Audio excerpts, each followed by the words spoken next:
everybody. It is such a pleasure to welcome you all here this morning. My name is Deb Engel-Cullen. I'm the Relationship Manager for the Miller Introduction to Judaism program here at American Jewish University. You are with us with B'Yachad Together, spirited by AJU. And this morning, we're going to be having a fascinating conversation with our own Lisa Silverman, the librarian at the Sperber, and the acclaimed Israeli novelist Ayelet Gundar-Goshen. Before we get started, while we're letting people come in, and I see we have a lot of participants, you can go into the chat function and just say good morning and tell us where you're from.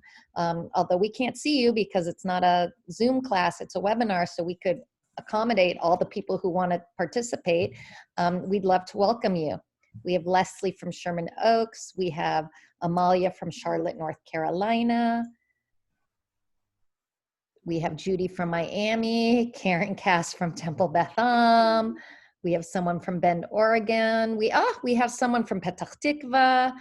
We have Zelda from Cherry Hill. We have someone from Toronto, from Vero Beach, Florida, from Arizona, from South Africa, from Cape Town, from Hartzion, Pennsylvania, from Annette in West LA, Lee in Santa Cruz, Robin from Westlake. We have someone from Ann Arbor, Michigan, Haverhill, Maryland, Cape Town, another Cape Town. Wow, you must be very popular in South Africa.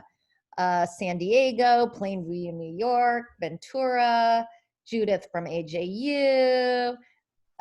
We have Debbie and Yair from Sherman Oaks, John from Maryfield, Virginia, Marcia from Scottsdale, Gail from Orange County, people from Pittsburgh, Glenn Ellen from Chicago, Goldie from Aventura, Florida, Nancy from Washington, D.C.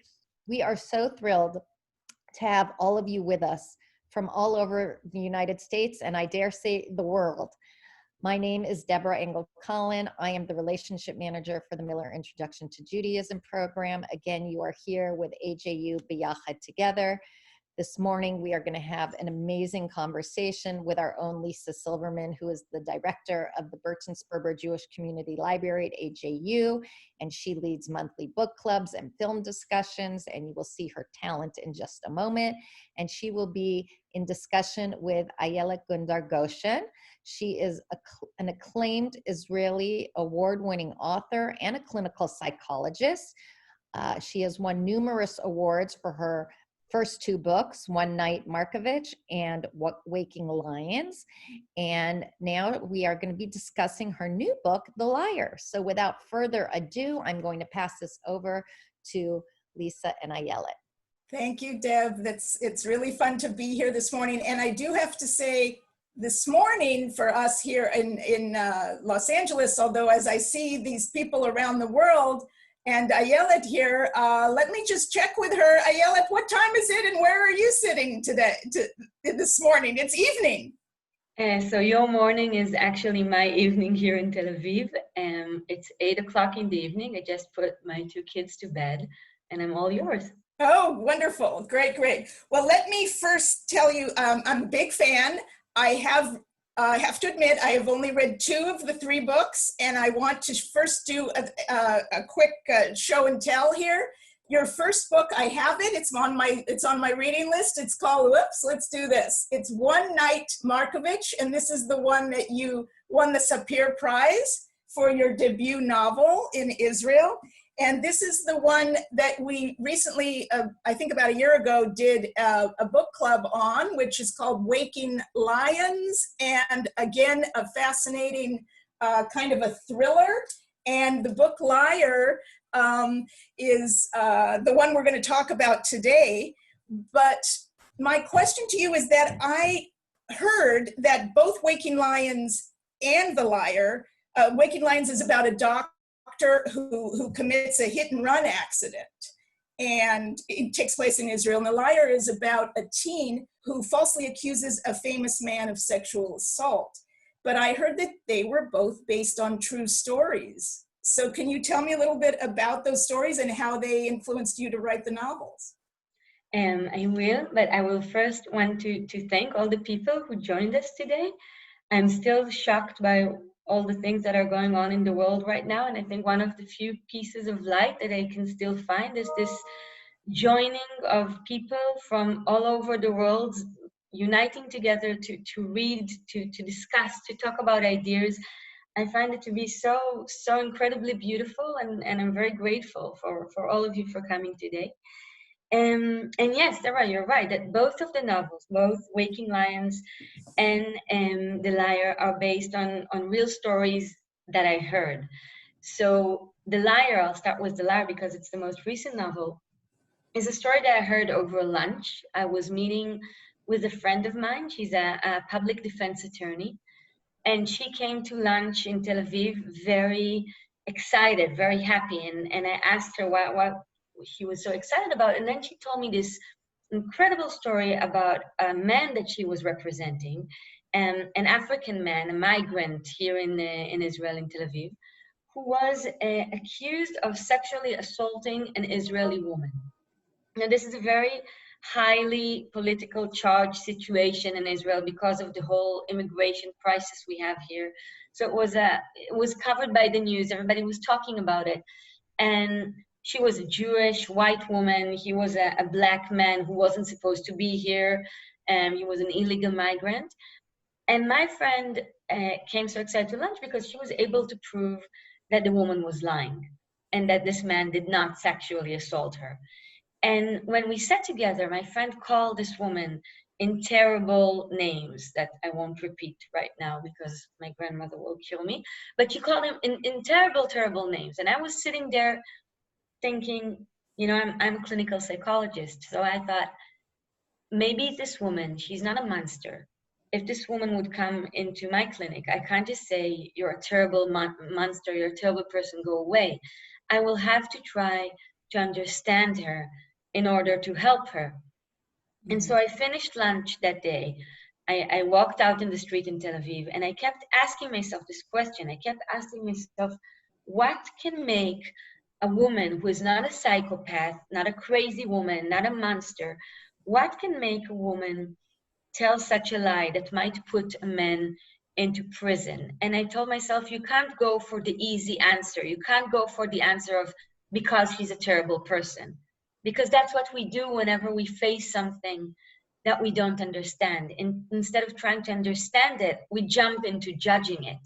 And I thought it's my task today to try and understand this woman. And then I got into this ice cream shop in Tel Aviv. And I don't know how many of you in the audience been to Tel Aviv in the summer, but in the summer, an ice cream shop is the most packed place you could imagine. So everybody was standing in the ice cream shop. And there was this seller that nobody looked at. Everybody pointed at her because we point at the ice cream in Israel and we say, I want chocolate, I want vanilla, I want strawberry. So everybody pointed at her, but nobody looked at her. Nobody bothered to read the name on the name tag. And I looked at her face and I thought, this girl sees so many people a day, but nobody actually sees her or notices her.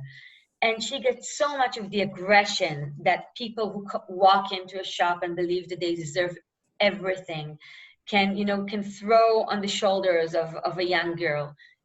And then I thought, maybe the woman from the real story, maybe she's somebody like that, somebody that the city just runs over so violently. And I thought, if people would thought that this girl was a victim, automatically she will have so much compassion, so much care, all the care and the compassion that she doesn't seem to get right now from the crowd. And I was very interested in this moment, also in the real story, in this moment when the roles are changing. So in the real story, everybody was in favor of the girl who was assaulted.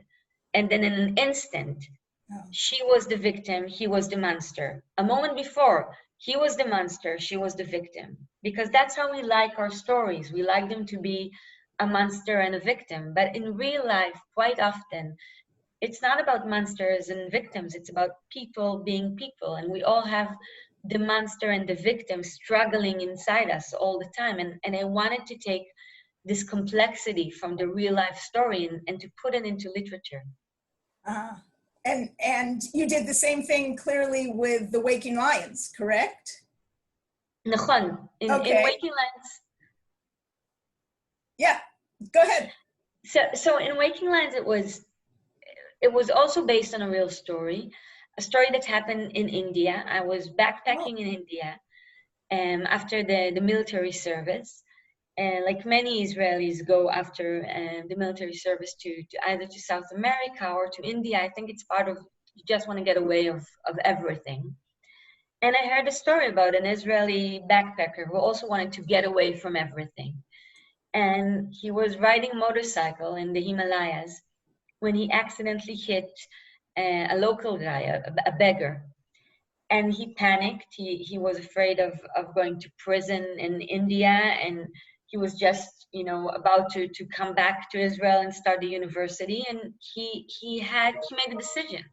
He decided to leave the man on the side of the road and to go on with his life. And when I heard the story, I thought, he didn't look like the concept that I had in my mind of the bad guy. I think when we read about something like that in the news, either about a woman making up a false accusation, or when we read in the news about a man in a hit and run accident, we always picture him as the villain, as the Disney villain from a Disney film. And I thought, once again, it's too easy to picture him as a villain. I thought it's much more complicated to think of him as me. Yeah. I think this is the challenge for that I find in literature, is that when you read about a character and you want to judge the character, I think the more interesting question is not what do you think about this character. I think the more interesting question is, could you be this character under different life circumstances? Are you 100% sure that you won't be capable of hitting a man and leaving him on the side of the road? Are you 100% sure that race wouldn't play a role in your decision? That you're just as likely to help somebody of your own color as you are to help somebody from a different color? And I know what we all want to answer to this question, but I think sometimes the answer that you give when the camera is on is different than the decision people make in a split of a second in the middle of the night. So that's where I put my protagonist of Waking Lions. It's an Israeli doctor who thinks of himself as a good man. He's a liberal, he votes left. People who vote left and liberals always like to think of themselves as better people than anybody else. And he's a good guy. He's a basically very good guy.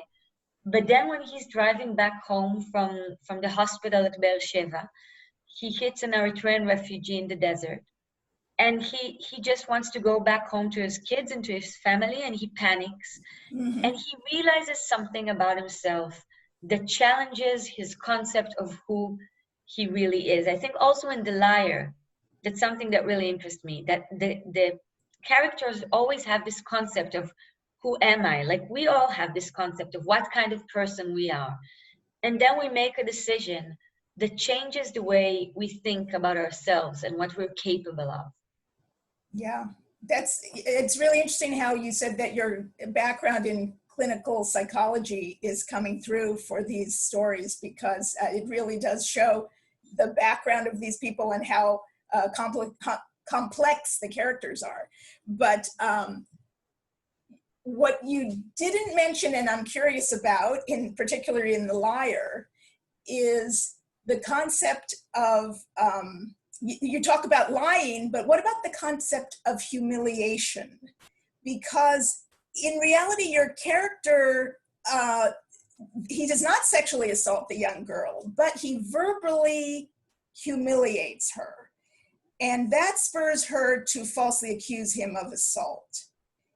So my question is, in a typical human being, does humiliation, especially public humiliation, provide an excuse for legitimate revenge? And really, what is the best way for people to deal with humiliation?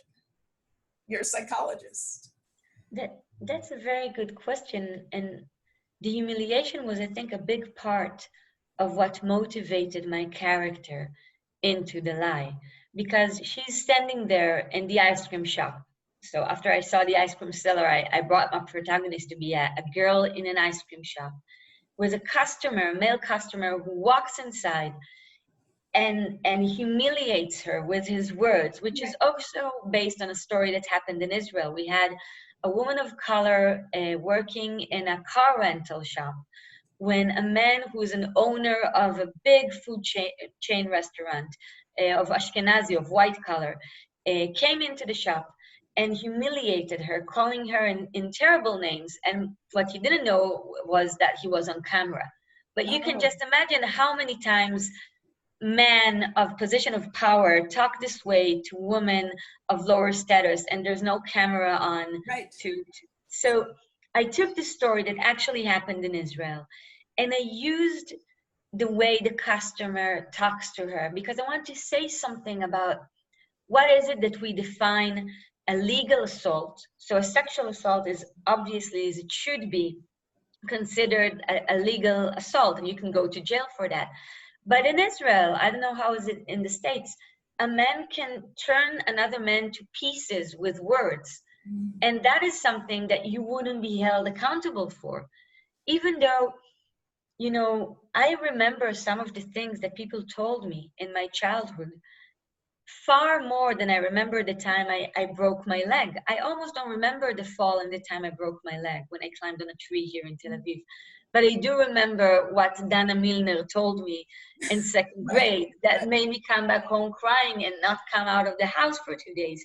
So I think, but this is something that is just not considered in Israel, something that you're held accountable for. And when this girl runs out crying to the backyard, people are chasing her to realize, why is she crying? Why is she shouting like this?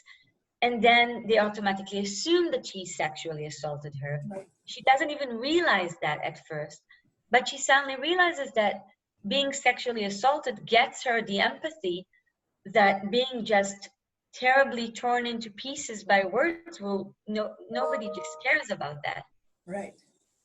So I very much agree with you that humiliation has a huge part in the lie, and I think there is something about humiliation that can turn so easily into anger and even into rage. Right. Because when you see a little boy humiliated, you can see how this little boy can so easily grow up to be a bully, can so easily grow up to be, you know, a beating partner.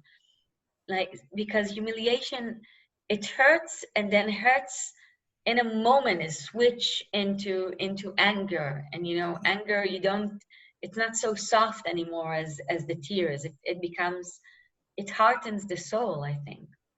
Well, that really is timely for this, what at least American audiences are experiencing right now in the US. The humiliations, the videos that are suddenly being caught where they never were before. And I had a question. I'm going to assume, tell me if you didn't, that there was this video. I want to see if you saw the video about the white woman in Central Park who talked with the black man who was a bird watcher. Talked to him. She accused him of assaulting her when he didn't do that to her, and she was lying. So I thought of this book when I saw that, and she had consequences. She was fired from her job. She had her dog taken away from her, although I think she got her dog back, and she had to apologize to the world, but her life is ruined according to her. And my question for you is, since this is very much what happened in your book, should she have done something different after that video was exposed? Is there something that she could have done to save her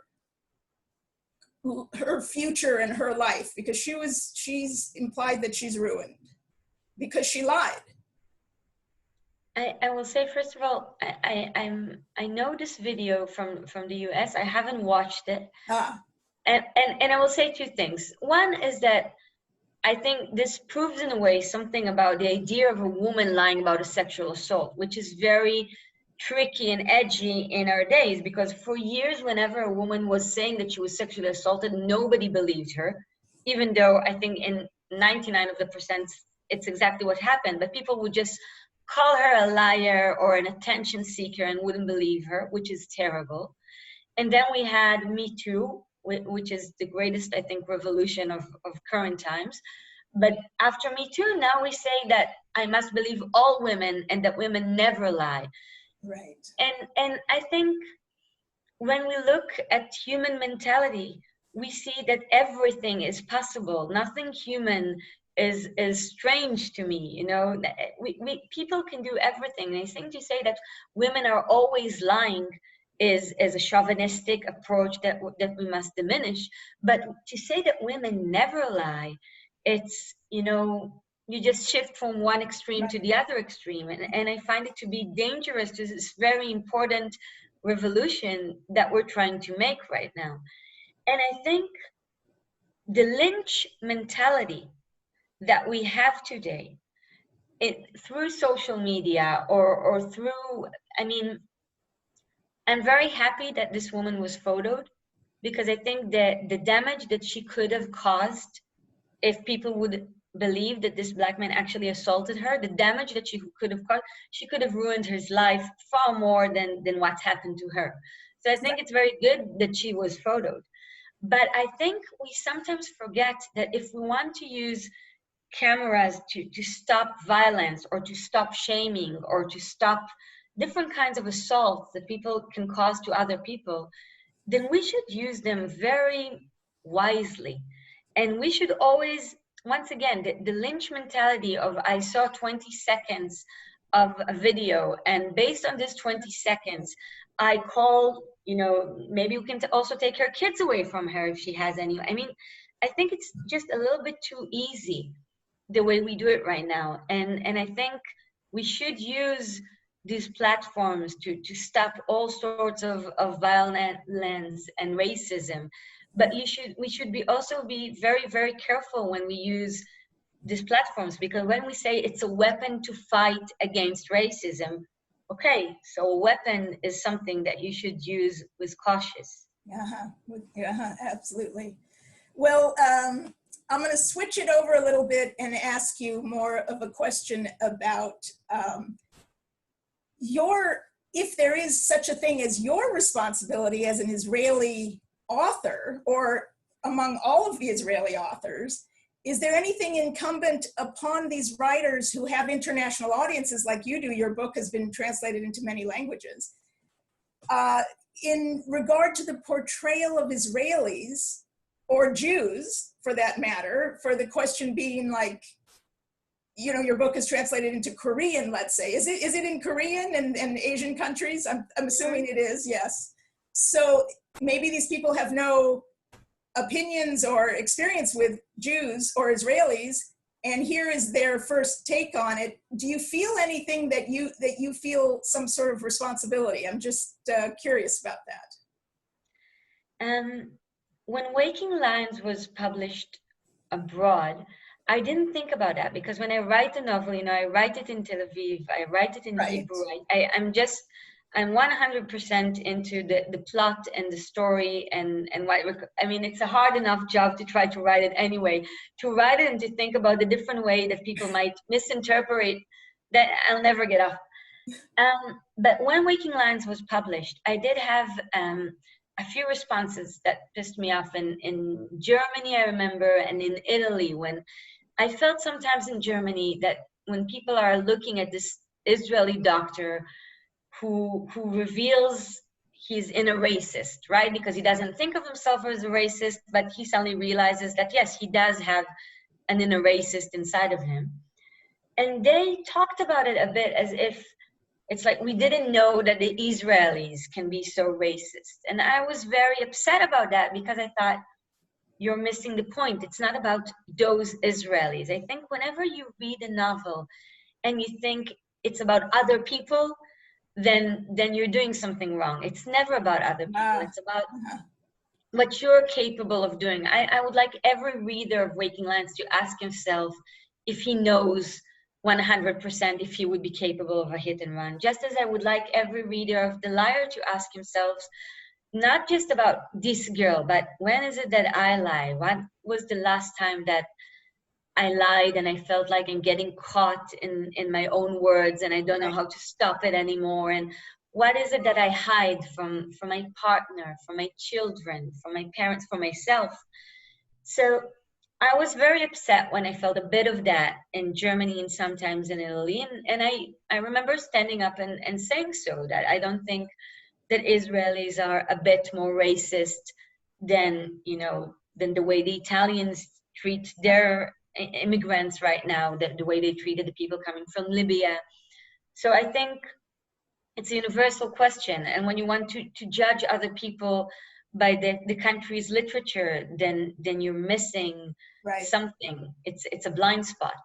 I did have this question also with The Liar, because when The Liar came out in Israel, I had questions saying, so finally people are starting to believe women. After really in Israel, I think for ages it was about not really believing every complaint about a sexual assault was automatically suspicious of being a liar and attention seeking. So finally people are starting to believe women. Are you really want as a woman to publish a novel about a woman telling up a lie, rather than to raise your voice for all the real cases of women who were sexually assaulted but didn't dare to say anything?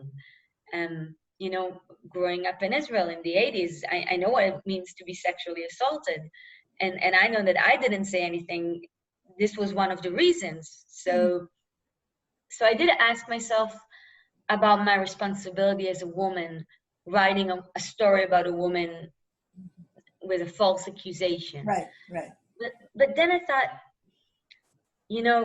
when a man writes a story about another man committing a crime or a sin, so a man writes a story about a pedophile, like Nabokov writes Humbert in Lolita, nobody assumes that because the protagonist is a pedophile, it means that all men are pedophiles, right? Okay. I mean, Crime and Punishment, if you write about a man killing his landlord, nobody will assume that it means that all men are murderers. But when you write about a woman, then people assume that, we women, you've seen one, you've seen them all. If this woman tells a lie, then you're implying that all women are liars.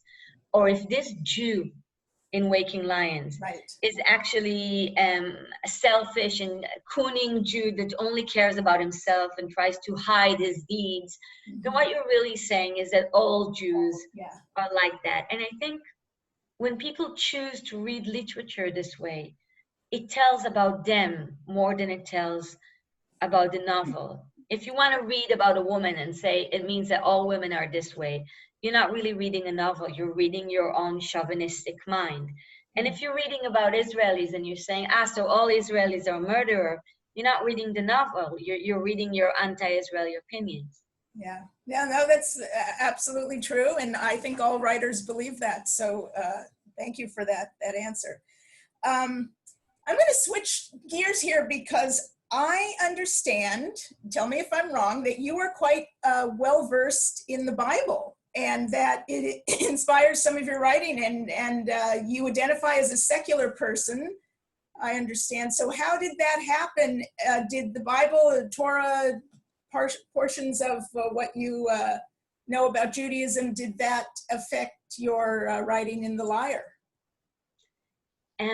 I came from a very secular family. My grandmother lived in a kibbutz where they didn't even have Seder. They didn't read the Haggadah as you read it today. They had the Haggadah of the kibbutz because the kibbutz didn't want to have Haggadah with God in it. They had a whole different Haggadah of the kibbutz.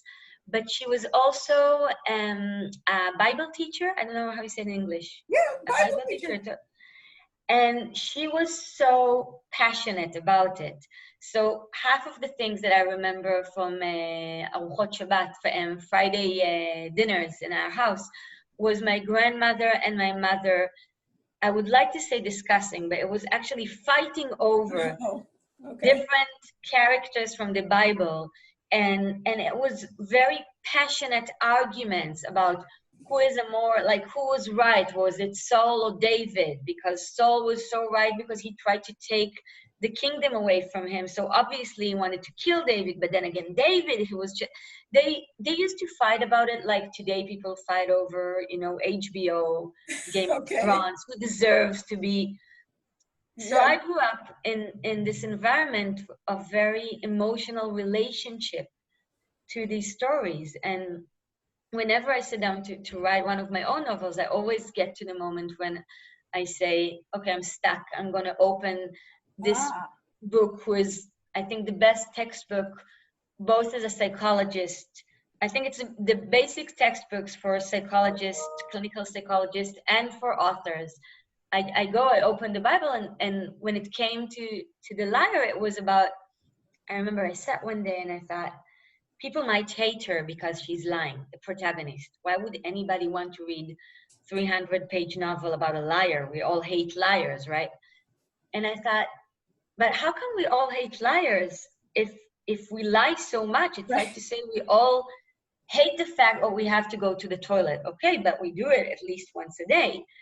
And the statistics about lies is quite the same. People lie, according to research, at least once a day.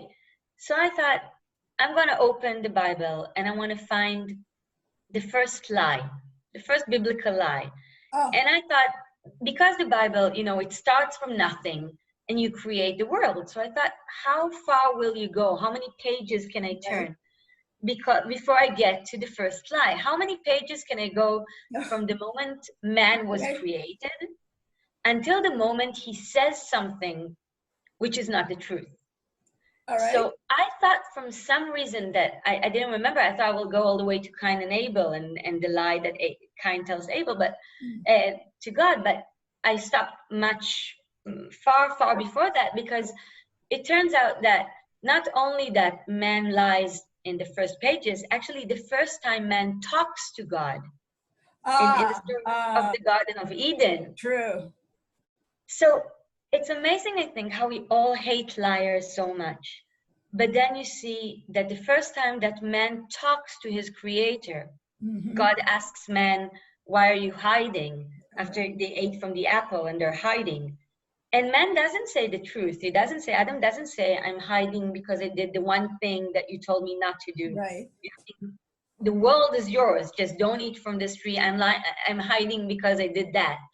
He says, I'm hiding because I'm ashamed of being seen naked in front of you. And that's a lie.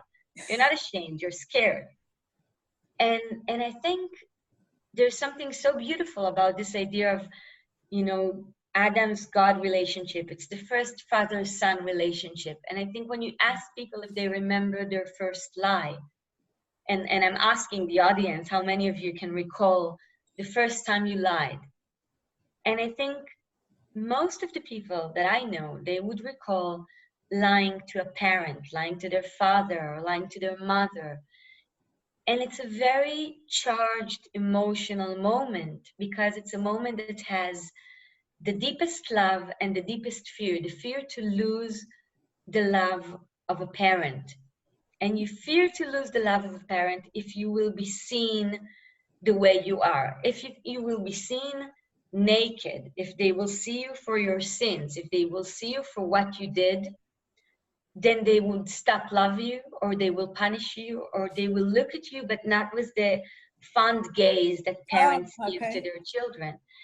And I think in that aspect, when man is, you know, he's saying, I don't want to be seen naked in front of you, he's not telling a lie. In this aspect, he tells the truth. He doesn't want to be seen for his ugliness. He doesn't want to be seen with his sin.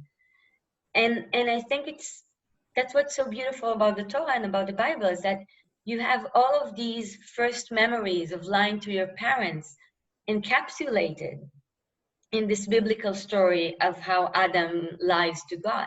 Wow, that's very deep and very interesting. Yes, thank you for that answer. We'll do a few, maybe two more questions from me, and then we're going to go to the audience. because I see there's lots of questions here.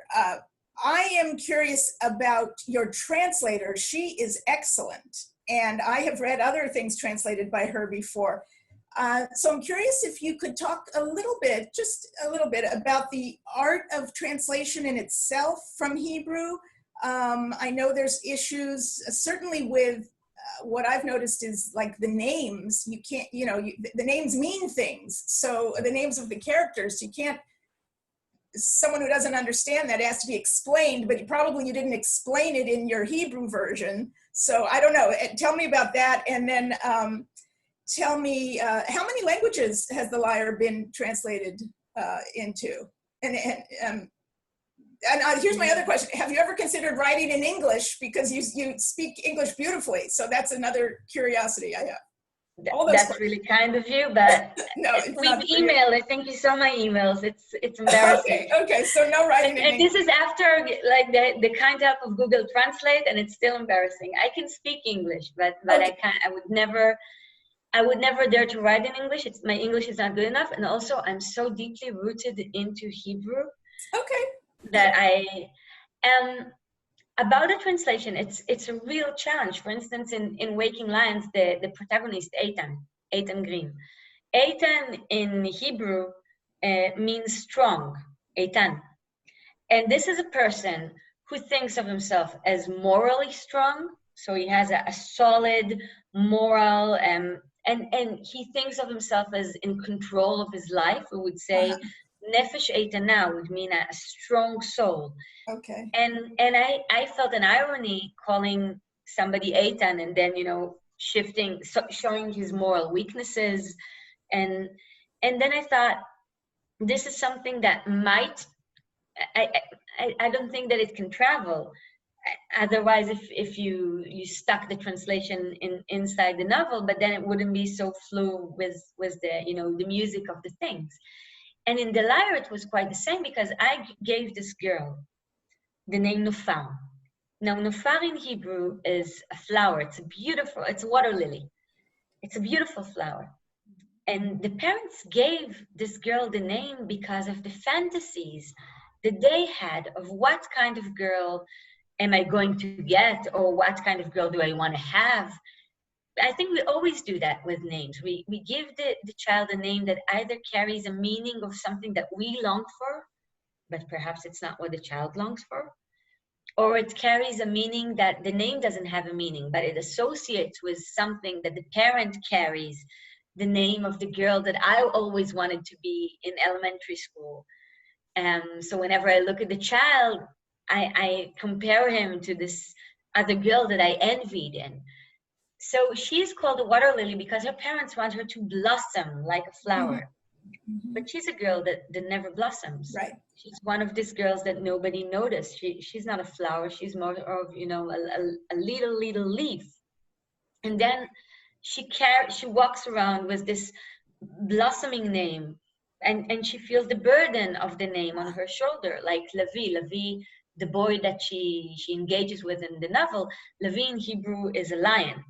So this is a boy who's called a lion, but he's nothing of a lion. He's more like food for lions. Yeah. But his father is an army general. He wanted a lion. So I had all of that in the Hebrew names, but then I thought, and also I had my Italian translator and my French translator who came and said, this is nothing. The names Nufar and Levi mean nothing in right. French and Italian. They don't echo well.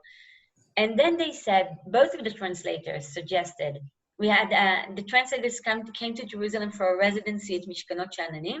They all sat together, except for Sonda Silverstein, my amazing English translator. She was already done with translating, so she wasn't there.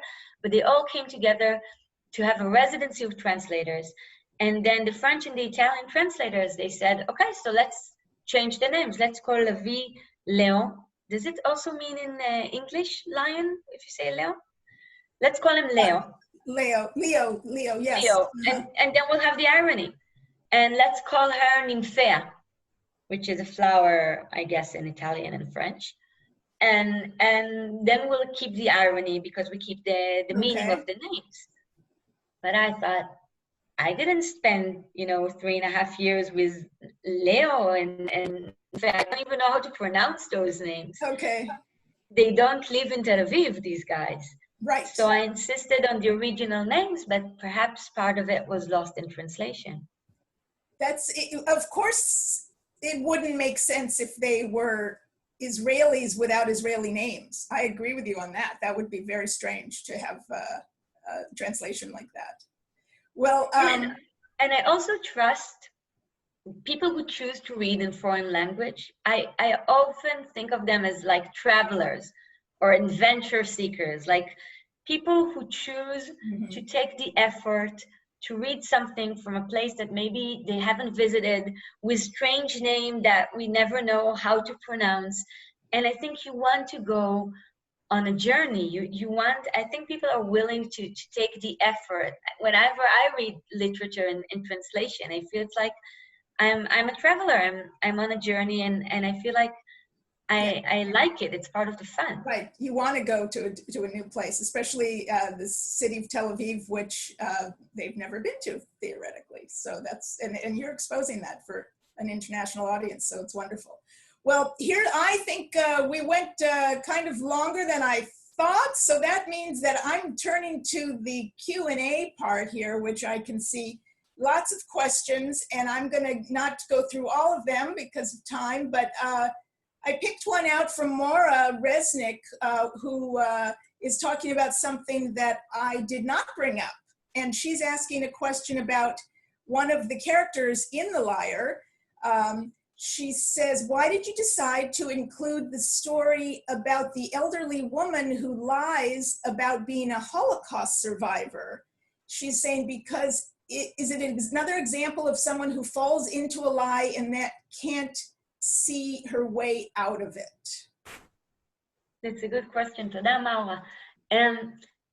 I was doubting, struggling with myself about this story, who is also based on a real story, but I didn't know if I want to bring this one inside or not. It's a story about an elderly woman of Mizrahi origin. Mizrahi Jews come from Eastern countries. They come from Africa and from Arab countries. And for many years, there was discrimination inside the Israeli society by Ashkenazi Jews, Jews from European origin, towards Jews from Eastern origin. So this woman, her best friend is a Holocaust survivor, and her best friend passes away just when she was about to go to Auschwitz and tell her story, of her real stories as a Holocaust survivor. And first she goes, and instead of a friend, she just takes her friend's passport and she goes with the field trip to Auschwitz.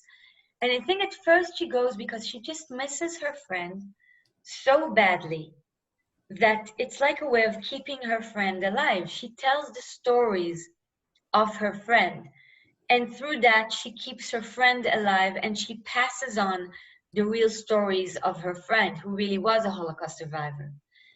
But then something happens, and into the testimony of her friend that she knows because they are best friends, she knows the real stories, she starts telling the stories of her own experience as a Mizrahi Jew, her own experience of discrimination that was never acknowledged by the state, because in Israel for years, the only legitimate victims were the victims of the Holocaust because they suffered more than anyone, so everybody else was silenced. And inside of her, the stories became embedded in each other. So I think she did a terrible lie, but at the same time, the lie was the only way to get the truth out. The lie was the only way to get the silenced truth of discrimination out in a way that people would listen to it. That's enlightening. Thank you. Okay, so here's some other questions. And this was someone who asked a question about the translation. Annette asked something that didn't occur to me. Do your translators ever include a note to explain things like the implications of the characters' names?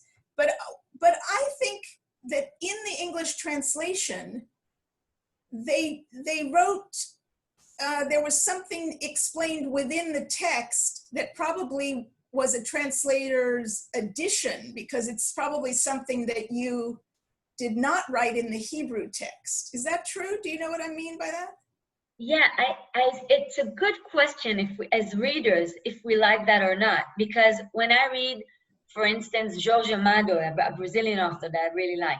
So in some of the older translations, they would say the characters ate moqueca, and then they would say inside the text, Right. moqueca is a traditional dish made of blah, blah, blah. And I would always feel like it kicks me out of the story. Yes, It's like yes. somebody pulling you by the ear and saying, and I feel I want to be assimilated into a story, and I will Google what moqueca means. But I remember this Sandra Silverstein, my translator, told me about sabich. It's a word I think it's hard to even pronounce in English, sabich. Right. Because Right. and she told me, you're saying they ate sabich. I either start to explain for half a paragraph how you take the aubergine and the hummus and the trina and you put it together, or we just shift it and say that they ate, falafel or something that. I see. And you have to make all these decisions. It's sometimes hard. I'm curious, the books are very, page turners, thrillers, well, at least the waking lions in the sense. And by the way, I want to commend you on the 3 or 4 page chapter. I love that, because when you're reading a 3-page chapter, you can just say, okay, I'll stop after the third page, and then I have a place to stop. But nope, it continues because there's only 3 more pages in the next chapter. Do you have any movie? I know you write screenplays, right? No. Or you write for TV, Israeli TV. So is there anything in the works for these books? We're doing a film adaptation of Waking Lions with Tawfiq Abu Wail. He's an Israeli director from Palestinian origin. He directed part of HBO Our Boys series, which is very recommended.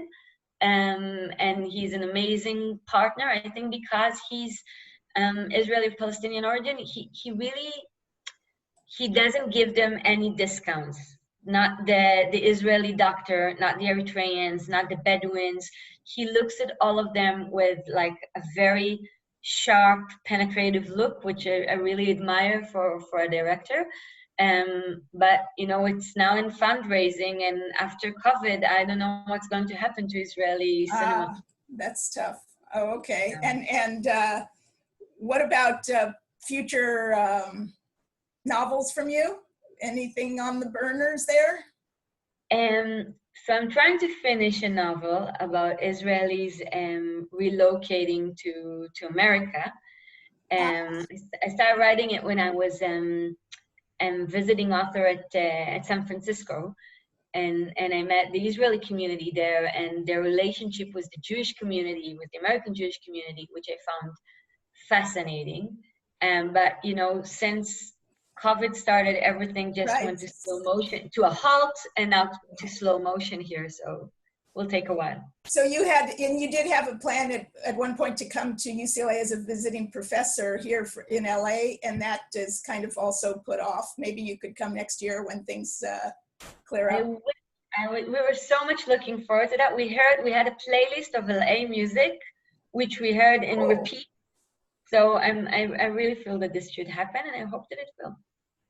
Well, I think that we are out of time. Is that right, Deb? What's our timing here? Oh, she's doing the. Yeah, thank you so much. I have so many thoughts, but before I go on to finish, I just have to say, before we started, we were saying how everyone knows each other. It's, you play a little game. We actually have a comment in the chat thing that I have to share with you, Ayelet, from Mima Siegel, who's from a kibbutz in Israel. And one of her best friends is Nira Elual. I don't know how to pronounce it. Your grandfather's sister.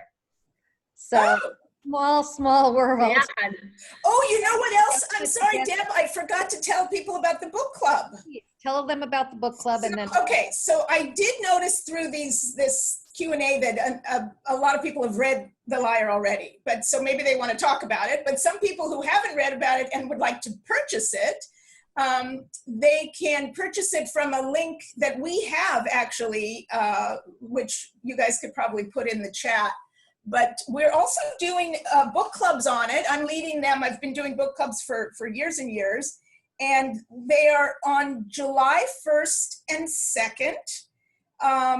And they are, we'll put into the chat the website where you sign up. And I think that they might already be full or close to full, but yay, we're going to open more if we get a waiting list going and there's enough people on the waiting list, we'll open enough to accommodate most everybody. So please sign up. I'm not reading the chat. As soon as one of our AJU people puts the website for the book clubs into the chat, then you guys can click on that to sign up on the waiting list in order to get to talk about The Liar, which will be really fun. We're gonna have a great book discussion. These are the kind of books when they're so psychologically tormented from different very complex characters, we get great discussions. So go ahead, Deb. So I want to thank you, Ayelet, Lisa. What I loved about this discussion is it comes into our theme of what we really want to do here at AJU in the Biyachad platform is to have thought-provoking conversations, that we may not have the answers, but we have the good questions. And that's what this is all about, to be thoughtful in a way that challenges each of us. When you were saying that we lie once a day, I'm thinking, I may not lie to other people, but certainly to myself, right? Like that's where I think I'm the most guilty for myself. You know, I try very hard to be honest with other people, but I know it, and it's all within the humanity that you talk about in your books, which are all so universal, is really looking at ourselves. And I think that's what makes it so hard, is to know what we're really capable of. So I really have to thank you so much for this. And we have so many other things coming up with AJU, Biyachad. We have other book conversations coming up that you can look at. It's all on our website, which we can put in, but we really want to thank you. I want to thank American Jewish University for creating this wonderful platform, which enables us to have these great conversations and really connect all of us together from across the world. So thank you all very much. And I hope you all have an absolutely beautiful day. And thank you, Ayelet, for everything. Thank you again. Thank you so much. I really enjoyed this conversation today. Wonderful. And Deb, are we going to have this available eventually as a recording? All of our webinars are on our YouTube channel, AJU's YouTube channel. So after it's edited down a bit, it will be put on the YouTube channel. Wonderful. Thank you so much, everybody. Bye. Thank you. Bye. Laila Tov. Laila Tov.